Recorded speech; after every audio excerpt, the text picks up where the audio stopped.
Hello everyone, நான் Madan Gowri. Topic உள்ள போறதுக்கு முன்னாடி ரெண்டு சின்ன விஷயம் சொல்லிடுறேன். முதல் விஷயம் என்னன்னு பாத்தீங்கன்னா, நம்ம எல்லாருமே பாகுபலி அப்படிங்கிற ஒரு படம் பார்த்திருப்போம். இந்த படத்துல ஒரு பியூட்டி என்னன்னா, இந்த படத்துல வர கேரக்டர்ஸோட பேரு, அது கட்டப்பாவா இருக்கட்டும் இல்ல பாகுபலியா இருக்கட்டும், இந்த பேர்லாம் உண்மையிலே வரலாற்றுல வாழ்ந்த மனிதர்களோட பேரை தான் படத்துல இருக்கிற கேரக்டர்ஸ்க்கு வச்சிருக்காங்க. அப்படி ஒரு இன்ட்ரெஸ்டிங்கான பேர் என்ன அப்படிங்கறது பாத்தீங்கன்னா, ரம்யா கிருஷ்ணன் படத்தோட ஓப்பனிங் சீன்ல நிறைய அம்பு காயங்கள்லாம் பட்டுட்டு தண்ணியில அடிச்சுட்டு போகிற நிலைமையில அந்த குழந்தைய காப்பாத்தணும் அப்படிங்கிறதுக்காக ஒரே ஒரு கையில குழந்தைய தூக்கிட்டு வானத்தை பார்த்து ஒரு பேரை கர்ஜிப்பாங்க. பரமேஸ்வரா அப்படின்னு சொல்லுவாங்க. இந்த பரமேஸ்வரா அப்படிங்கிற ஒரு பேர் கடவுளோட பேர் மட்டும் இல்ல. இந்த பரமேஸ்வரா அப்படிங்கிற ஒரு விஷயம் நம்மளோட வரலாற்றுல வாழ்ந்த 600 வருஷத்துக்கு முன்னாடி வாழ்ந்த ஒரு இந்திய மன்னனோட பேரு அப்படிங்கிறது நம்மள நிறைய பேருக்கு தெரியாது. ஒரு இந்திய வம்சாவளியில வந்த மன்னனோட பேரு. இதுல நிறைய பேர் சொல்றாங்க இவங்க ஒரு தமிழ் மன்னன் அப்படிங்கறதையும் சொல்றாங்க. அது டிபேட்டபிளா இன்னும் போய்கிட்டே தான் இருக்கு. ஆனால் ரொம்பவே சுவாரஸ்யமான விஷயம் என்ன அப்படிங்கிறது பாத்தீங்கன்னா, ஒரு சினிமா பாட்டுல வர்ற மாதிரி, உன்னை அறிந்தால் நீ உன்னை அறிந்தால் இந்த உலகத்தில் நீ போராடலாம், உயர்ந்தாலும் தாழ்ந்தாலும் தலை குனியாமல் நீ வாழலாம். நம்மளோட ஸ்ட்ரென்த் மட்டும் என்னன்னு தெரிஞ்சிருந்துச்சுன்னா எவ்வளவு பெரிய ஆள்னாலும் நம்ம அவங்களை அடிச்சு தூக்கிட்டு போயிட்டே இருக்கலாம் அப்படிங்கிறதுக்கு பரமேஸ்வரன் அப்படின்னு சொல்லப்படுறவங்களோட வாழ்க்கை ஒரு பெஸ்ட் எக்ஸாம்பிள். நான் இன்னைக்கு சொல்ல போறது கிட்டத்தட்ட 600 வருஷத்துக்கு பழமையா இருக்கிற ஒரு கதை. நீங்க கூட டைம் டிராவல் பண்ணி 600 இயர்ஸ் பேக்ல வர போறீங்க. 1400 ஒரு இந்த ஏரியால இந்த ஏசியான் கண்ட்ரிஸ் அப்படின்னு சொல்லுவாங்க, அந்த இடத்துல நடந்த ஒரு மிகப்பெரிய பொலிட்டிக்கல் வாரை பத்தி தான் உங்ககிட்ட சொல்ல போறேன். இன்னைக்கு இருக்கிற மலேசியா, தாய்லாந்து, சிங்கப்பூர் இதோட அடித்தளத்தை போய் நம்ம பார்க்க போறோம். அதுக்கெல்லாம் காரணம் நம்ம ஊர்ல இருந்து போன ஒரு பையன் அப்படிங்கிறது ரொம்பவே சுவாரஸ்யமா இருக்கு, ரொம்பவே பூரிப்பான ஒரு விஷயமும் இருக்கு. எனிவே, இப்போ நம்ம டாபிக் உள்ள போலாம். முதல் விஷயம் என்ன அப்படிங்கிறது பாத்தீங்கன்னா, சில பேசிக்கான விஷயங்கள் தெரிஞ்சுப்போம். அந்த காலத்துல இருந்த இந்தோனேஷியா அப்படிங்கிற அந்த நாட்டை ரூல் பண்ணிட்டு இருந்தது இந்திய வம்சாவளியில வந்த மன்னர்கள் அப்படிங்கறத தெரிஞ்சுக்கோங்க. இந்த இந்திய வம்சாவளியில வந்த மன்னர்கள் அந்த நாட்டை ரொம்பவே நல்லா ரூல் பண்ணிட்டு இருந்தாங்க. எந்த அளவுக்குன்னு பாத்தீங்கன்னா, நம்மளோட இதிகாசங்களையும் கதைகளையும் அவங்களோட புராணங்களே அவங்க சேர்த்துக்கிட்டாங்க. அந்த அளவுக்கு அங்க இருக்கிற மக்களுக்கு இந்திய மன்னர்களை பிடிச்சிருந்துச்சு. இந்திய வம்சாவளியில வந்திருந்தாலும் அந்த கண்ட்ரி அவங்க நல்லா தான் ரூல் பண்ணிட்டு இருந்தாங்க. இந்தோனேஷியா ரூல் பண்றாங்க. நம்ம ஊர்ல இருந்து கிளம்பி போனவங்க தான். இப்படி ரூல் பண்ணிட்டு இருக்கப்ப என்னாச்சுன்னு பாத்தீங்கன்னா, 1400s இருந்துகிட்டு இந்தோனேஷியா இருக்கு, கிட்டே தாய்லாந்து இருக்கு. சோ தாய்லாந்து இருந்துகிட்டு இந்தோனேஷியால இருக்கிற மன்னர்களை அட்டாக் பண்றதுக்கு வராங்க.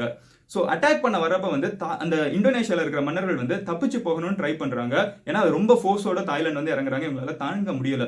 சோ அப்படி இருக்கிற சிச்சுவேஷன்ல அங்க இருக்கிற மன்னர்கள் ரியலைஸ் பண்றாங்க, ஓகே இதுக்கு மேல நம்மளால தப்பிக்க முடியாது அப்படிங்கிறது தெரிஞ்சிருது. சோ என்ன பண்றாங்கன்னா, 1001 படத்துல ஸ்டார்டிங்ல வர்ற மாதிரி ஒரே ஒரு பையனை மட்டும் நீ இனிமே தப்பிச்சு போப்ப, நம்மளோட வம்சாவளியை காப்பாத்து அப்படின்னு சொல்லிட்டு ஒரே ஒரு பையனை மட்டும் அந்த கடல்ல அவங்க அப்பா அம்மா தள்ளி விடுறாங்க. கடல்ல உள்ளுக்குள்ள தள்ளி விடல, ஒரு செட் ஆஃப் ஆட்களோட உள்ளுக்குள்ள கடல்ல இனிமே எங்கேயாவது போய் பொழைச்சுக்கோ, நம்மளோட வம்சாவளியை காப்பாத்துன்னு சொல்லி அனுப்புறாங்க. அப்படி அனுப்புறப்ப அந்த பையனை மட்டும் தனியா அனுப்பாம கூடவே ஒரு set of cots, royal cots அப்படின்னு சொல்றாங்க கரெக்டா, இந்த அரச காவலர்களையும் சேர்த்து அனுப்புறாங்க. கூடவே செல்வங்களையும் சேர்த்து அனுப்புறாங்க. எப்படியாவது போய் நம்மளோட வம்சாவளியை காப்பாத்திடு அப்படிங்கறதா ஒரே ஒரு கோரிக்கை உங்களுக்கு.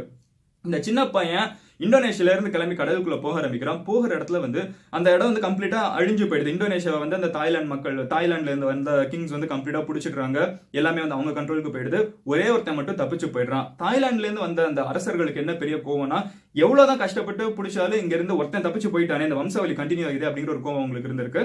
தப்பிச்சு போற அந்த ஒரு பையன் இருந்துகிட்டு, ஒரு ரொம்ப சின்ன பையன் போறப்ப அவனுக்கு திடீர்னு ஒரு இடத்த பார்த்தா, தாண்டி போறப்ப அந்த கடல்ல போயிட்டு இருக்கப்ப திடீர்னு ஒரு இடத்த பாக்குற. அந்த இடம் ரொம்பவே இன்ட்ரெஸ்டிங்காவும் இருக்குது. அந்த இடம் என்னன்னு பாத்தீங்கன்னா, சிங்கப்பூரி அப்படிங்கிற ஒரு இடம். வேற ஒண்ணும் இல்ல, இன்னைக்கு மாடர்ன் டே சிங்கப்பூர். அந்த காலத்துல சிங்கப்பூரி அப்படின்னு கூப்பிட்டு இருந்தாங்க.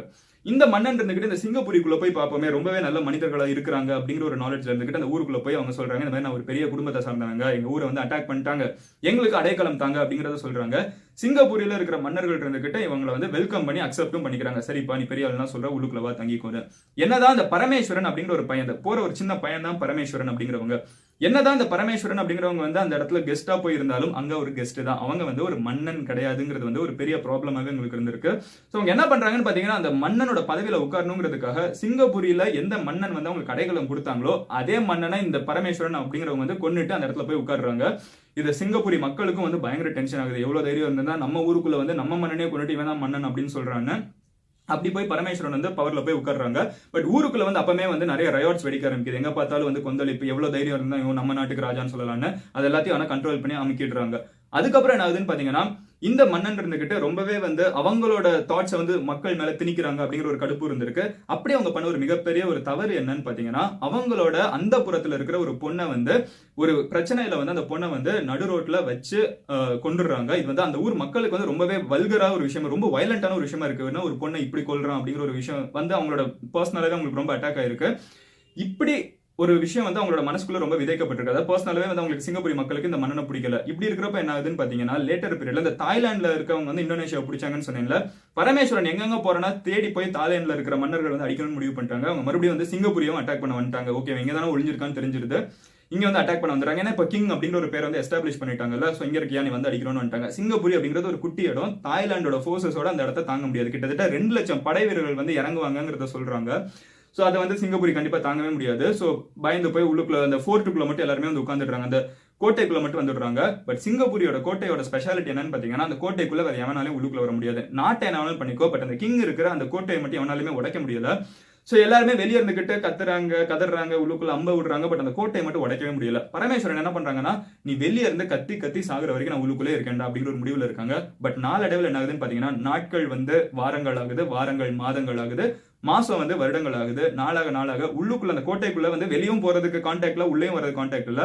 உள்ளுக்குள்ள இருக்கிற சாப்பாடு வந்து கொஞ்சம் கொஞ்சமா காலி ஆயிட்டே போயிட்டு இருக்கு. வேற வழி இல்லாம அவங்க வந்து அங்க மந்திரி கிட்ட தான் கேக்குறாங்க, சாப்பாடு வேற வழியே இல்லங்கிறப்ப வந்து மந்திரிகள் எல்லாருமே இந்த மன்னனை பிடிக்கல அப்படிங்கிற ஒரு காரணத்தினால ஒரு பொய் சொல்லிடுறாங்க. இதுக்கு மேல சாப்பாடே இல்ல மன்னா அப்படிங்கறத சொல்லிடுறாங்க. உண்மையில பாத்தீங்கன்னா இன்னும் சாப்பாடுலாம் பதுக்கி தான் வச்சிருக்காங்க. பட் சாப்பாடு இல்ல அப்படின்னு சொல்லிட்டு இவங்க கூட லாயலா இருக்கிற அந்த காட்ஸ் இருப்பாங்க கரெக்டா, மன்னனோட காட்ஸ், பரமேஸ்வரனோட காட்ஸையும் வந்து சாகடிக்கிறாங்க. சாப்பாடு இல்லன்னு சொல்லி பசியினாலே பட்டினினாலே சாகடிக்கிறாங்க. ஏன்னா இவங்களுக்கு இந்த மன்னனையே பிடிக்கல. இதுலயே அவங்க கடுப்பான பரமேஸ்வரன் இருந்துகிட்டு சேட வேணாம், நீங்களும் வேணாம், உங்களோட ராஜா உங்களோட நாடும் வேணாம்னு சொல்லிட்டு அங்கேருந்து தப்பிச்சு போறாங்க. அவங்க தப்பிச்சு போய் ஒரு இடத்துல உட்கார்ந்து எல்லாமே வெக்ஸாய், நான் வந்து என்ன தப்பு பண்ணேன், நான் ஒரு அரச குடும்பத்துல பிறந்தேன், எனக்கே ஒரு கிங்டமே கிடைக்க மாட்டேங்குது, எந்த மன்னனும் யாருமே மன்னன் ஏத்துக்க மாட்டேங்கிறாங்கிற ஒரு கடுப்புல வந்து தப்பிச்சு போய் அவங்க சேர்ற இடம் தான் வந்து மலாக்கா அப்படிங்கிற ஒரு இடம். இது மலேசியால இருக்கிற ஒரு குட்டி இடம். இன்னைக்கு மாடர்ன் டே மலேசியா, அன்னைக்கு இது மலாக்கா அப்படின்னு சொல்றாங்க. இது வந்து ஒரு மீனவர்களோட ஒரு சின்ன கிராமம் அப்படிங்கறத தெரிஞ்சுக்கோங்க. இந்த இடத்துல போய் ஃபைனலி அவங்க உட்கார்றாங்க. பேரலா என்ன ஆகுதுன்னு பாத்தீங்கன்னா, இந்த தாய்லாந்து மன்னர்கள் இருந்துகிட்டு சிங்கப்பூரையும் பிடிச்சிடுறாங்க. அடுத்து பரமேஸ்வரன் தப்பிச்சு போறதுங்க மலாக்காக்கா, அங்கேயும் வரேன் அப்படின்னு சொல்லிட்டு ரெடி ஆகிட்டு இருக்காங்க. இப்படி எல்லாமே வெக்ஸாகி போன இந்த பரமேஸ்வரன் அங்க போய் ஓரமா உட்கார்றப்போ ஒரு ரொம்ப சுவாரஸ்யமான விஷயம் மலாக்கால அவங்க நோட்டீஸ் பண்றாங்க. அங்க என்ன ஆகுது அப்படின்னு பாத்தீங்கன்னா, மவுஸ் டீர் அப்படின்னு ஒரு விஷயம் சொல்லுவாங்க. அதாவது வந்து எலிமான் அப்படின்னு தமிழ்ல சொல்லல, எக்ஸாக்ட் டிரான்ஸ்லேஷன் எனக்கு தெரியல. ஒரு மான் வந்து கிட்டத்தட்ட எலி ஷேப்ல இருக்கும். இந்த மாதிரி ஒரு அனிமல் இருக்குது. இந்த ஒரு அனிமல் வந்து அந்த இடத்துல சுத்திட்டு இருக்குது. இதை பார்த்த உடனே இந்த மன்னன் கூட போன வேட்டை நாய்கள் இருக்குல்ல, இது இருந்துகிட்டு குலைச்சுக்கிட்டு அதை வந்து அட்டாக் பண்ண போகுது, வேட்டையாட போகுது. இந்த வேட்டையானதுக்கு அப்புறம் அதை தான் அடிச்சு இவங்க எல்லாம் சாப்பிடணும். ஆனா அந்த மன்னன் அதை கவனிச்சுக்கிட்டே இருக்கான். கவனிக்கிறப்ப என்ன ஆகுதுன்னு பாத்தீங்கன்னா, அந்த மான் இருந்துகிட்டு முதல்ல தப்பிச்சு ஓடிக்கிட்டே இருக்குது. பட் திடீர்னு அதுக்கு ஒரு ஸ்ட்ராங் ஹோல்டு வந்ததுக்கு அப்புறம் சில இடத்துல வந்து கொஞ்சம் வெஜிடேஷன் நல்லா இருக்குது, நல்லா வந்து கொஞ்சம் கால் வந்து வச்சு அமுங்குற மாதிரி தண்ணி கிட்ட இருக்கும் கரெக்டா, அந்த மாதிரி ஒரு சகதி இருக்கிற இடத்துல இருந்துகிட்டு அந்த மான் வந்து கொஞ்சம் ட்விஸ்ட் பண்ணி அந்த நாயை வந்து தண்ணிக்குள்ள தள்ளி விட்டுருது. அந்த வேட்டை நாய் வந்து தண்ணிக்குள்ள விழுந்து அந்த தண்ணிக்குள்ள வந்து அது மூழ்கியும் செத்தும் போயிடுது. இதை பார்த்தோன்னா பரமேஸ்வரனுக்கு அவ்வளவு ஆச்சரியம். அப்போ அந்த மான் வந்து அதோட ஸ்ட்ரென்த் என்னன்னு தெரிஞ்சுக்கிட்ட உடனே அந்த இடத்துல வந்து அது ஒரு சின்ன ட்விஸ்ட் பண்ணி வந்து எவ்வளவு பெரிய ஃபோர்ஸ்னாலும் கீழே தள்ளி விட்டுறலாம் அப்படிங்கிறது வந்து அந்த மான் கத்துக்குச்சு. இதை நாம ஏன் நம்மளோட லைஃப்ல அப்ளை பண்ணக்கூடாதுன்னு சொல்லிட்டு மலாக்கால அந்த குட்டி கிராமத்துல போய் தங்குறான் கரெக்டா. அந்த கிராமத்தை சுத்தி பாக்குறான், இந்த இடம் எங்க இருக்குது, இது வந்து சுத்தி சுத்தி கப்பல்கள் போயிட்டு வர ஒரு இடத்துல இருக்குது. இதையே நம்ம முழுக்க முழுக்க ஒரு பிசினஸ் இடமா மாத்தக்கூடாது. எந்த ஒரு கப்பல் வந்து இந்த இடத்த தாண்டி போறதுனாலும் இந்த ஒரு இடத்த தான் தாண்டி போகணும். அப்ப இங்க வரவன் போறவெல்லாம் வந்து நம்மளுக்கு டாக்ஸ் கட்டணும். இங்க வந்து ஒரு சிட்டியை டெவலப் பண்ணுவோம். நம்மளுக்கு ஆர்மி வேணா பெரிய ஸ்ட்ரென்த்தா இல்லாம இருக்கலாம், பட் நம்மளுக்கு பிசினஸ் ஒரு ஸ்ட்ரென்த்தா இருக்கலாம் அப்படின்னு சொல்லிட்டு மலாக்கா அப்படிங்கிற ஒரு இடத்த வந்து ஒரு போர்ட் கட்ட ஆரம்பிக்கிறான், ஒரு துறைமுகம் கட்ட ஆரம்பிக்கிறான். ரொம்பவே லாயலா இருக்கிற அந்த கூட இருக்கிற அந்த நபர்களை மட்டும் நம்புறான், புதுசா யாருமே நம்ப மாட்டேங்கிறான். தானே வந்து ஒரு சின்ன கிராமத்தை வந்து ஒரு கோட்டையா மாத்த ஆரம்பிக்கிறான். மலாக்கா அப்படிங்கிறது கொஞ்சம் கொஞ்சமா ஒரு கோட்டையா மாற ஆரம்பிக்குது. ஒரு ரொம்பவே பிசினஸ் சிறந்து விளங்குற ஒரு இடமாவும் இருந்திருக்கு.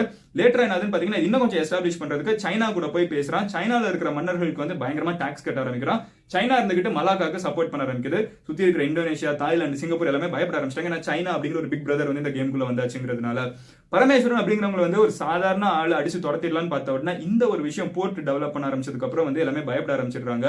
அட் த பீக் கிட்டத்தட்ட 600 வருஷத்துக்கு முன்னாடி இந்த மலாக்கா அப்படிங்கிற இடத்துல வந்து 80 மொழிகள் வரைக்கும் பேசப்பட்டிருக்குன்னு சொல்றாங்க. ஏன்னா அத்தனை டிராவலர்ஸ் வந்து இடத்துக்கு வருவாங்களாம், கடல் தாண்டி போறவங்களா இருக்கட்டும்.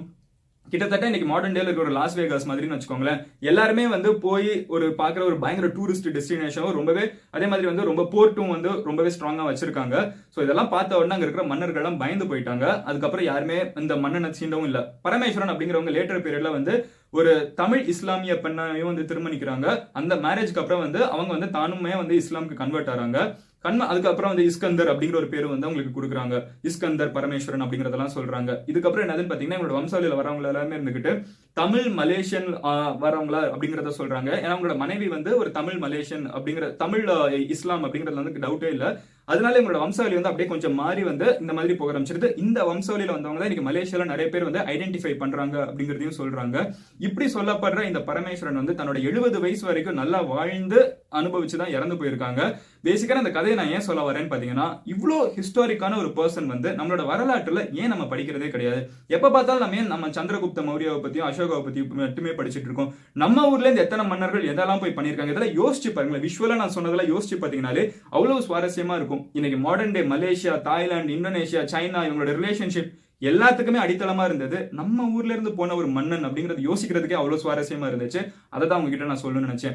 எனிவே இந்த ஒரு இவங்களோட வரலாற்றுல இருந்து நான் கத்துக்கிட்ட ஒரே ஒரு விஷயம், நம்மளோட ஸ்ட்ரென்த் என்ன அப்படிங்கறது நம்ம தெரிஞ்சுக்கிட்டோம்னா அந்த இடத்துல நம்ம அடிச்சுக்கிறதுக்கு யாருமே இல்லை. நம்மளோட கோட்டைக்கு நம்ம தான் ராஜா. உங்களோட ஸ்ட்ரென்த் என்ன அப்படிங்கறத நீங்க ஐடென்டிஃபை பண்ணிக்கிட்டீங்கன்னா 600 வருஷத்துக்கு முன்னாடி பரமேஸ்வரன் எப்படி சுத்தி இருக்கிற எல்லா நாடுகளையும் அமைதியா ஓரமா உட்கார வச்சாங்களோ அந்த மாதிரி நீங்களும் யாரா இருந்தாலும் எதிர்த்து நின்று போராடலாம் அப்படிங்கிற ஒரே ஒரு விஷயத்தை உங்ககிட்ட சொல்லி இந்த வீடியோ முடிக்கிறேன். நாளைக்கு உங்ககிட்ட இன்னொரு வீடியோ வந்து மீட் பண்றேன். until then உங்களோட ஸ்ட்ரென்த் என்ன, நீங்க எதுல கான்சென்ட்ரேட் பண்ண போறீங்க அப்படிங்கறத கமெண்ட்ல லீவ் பண்ணுங்க. வேற ஏதாவது டாபிக் நான் பேசணும்னு சொல்லி கமெண்ட்ல லீவ் பண்ணுங்க. நாளைக்கு உங்களை இன்னொரு வீடியோ வந்து பாக்குறேன். until then bye, Madan Gowri signing off here. and இந்த வீடியோ வந்து உங்க ஃப்ரெண்ட்ஸ் யாராவது மலேசியால இருந்தாங்கனாலோ சிங்கப்பூர்ல இருந்தாங்கனாலோ அவங்க கிட்ட ஷேர் பண்ணுங்க. அவங்களுக்கு ரொம்ப சுவாரஸ்யமா இருக்கும். அதான் நான் உங்ககிட்ட சொல்ல நினைச்சேன். நாளைக்கு உங்களை இன்னொரு வீடியோ வந்து மீட் பண்றேன். until then bye, Madan Gowri signing off here. Cheers.